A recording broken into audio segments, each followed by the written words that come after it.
Welcome back to our viewers in the United States and around the world. I'm Wolf Blitzer reporting from Washington. We're watching a developing story for our viewers. Activists here in the United States have called for a nationwide walkout of students and workers to protest police violence. It was called for the top of the hour, 1 p.m. Eastern. You're looking at live pictures coming in from Chicago right now. We've got pictures from New York as well. People have been protesting, not only in Chicago and New York, but here in Washington, D.C. is at the same time over at the Department of Justice.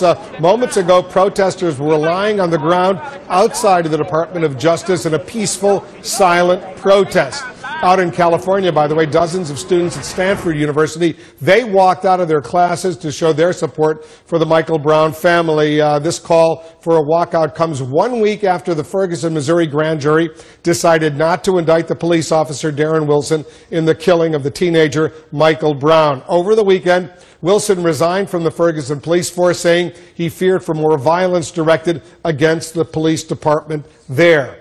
Let's gauge the reaction in Ferguson itself to Darren Wilson's resignation, the call for a nationwide walkout. CNN's Ed Lavandera, he's in Ferguson right now. Looks pretty quiet behind you right now. Ed, what's going on in Ferguson?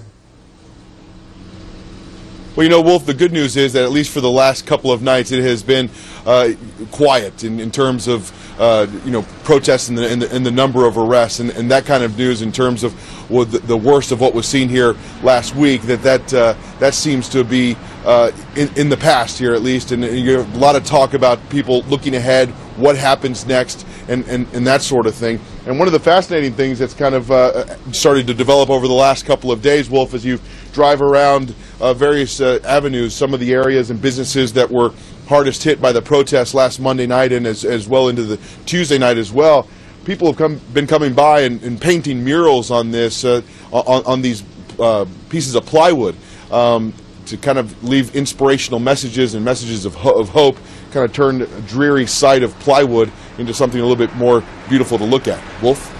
You know, Ed, Sunday at the St. Louis Rams NFL football game, a bunch of the players, I think 5 of them, they raised their hands up, a sign of the protest to the Ferguson decision as well. The NFL says there'll be no discipline for the players. How was this gesture received in Ferguson?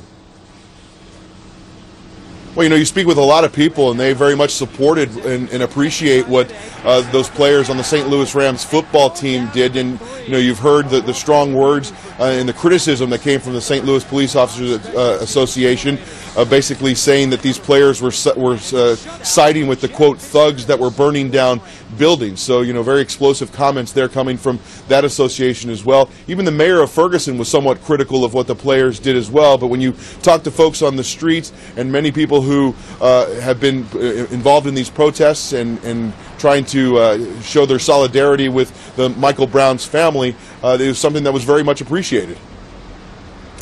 All right, Ed, thanks very much. Ed Lavandera, he's on the streets of Ferguson, Missouri right now. We're obviously going to stay in close touch with him, see what develops there in Ferguson, St. Louis County, in that entire area. Once again, we're monitoring some of the other protests that are developing across the country right now, whether here in Washington, D.C., over at the Justice Department, in New York City, over at Union Square, in Chicago, Stanford University, and elsewhere as well. The fallout from Ferguson certainly has sparked a national dialogue, from a call for a nationwide walkout to protest police violence to the President of the United States. He's spending most of the day today working with experts. He's creating a task force on what is described as 21st century policing tactics across the country. It appears everyone is almost talking about what happened in Ferguson and what can be done to avoid the disaster that followed that decision.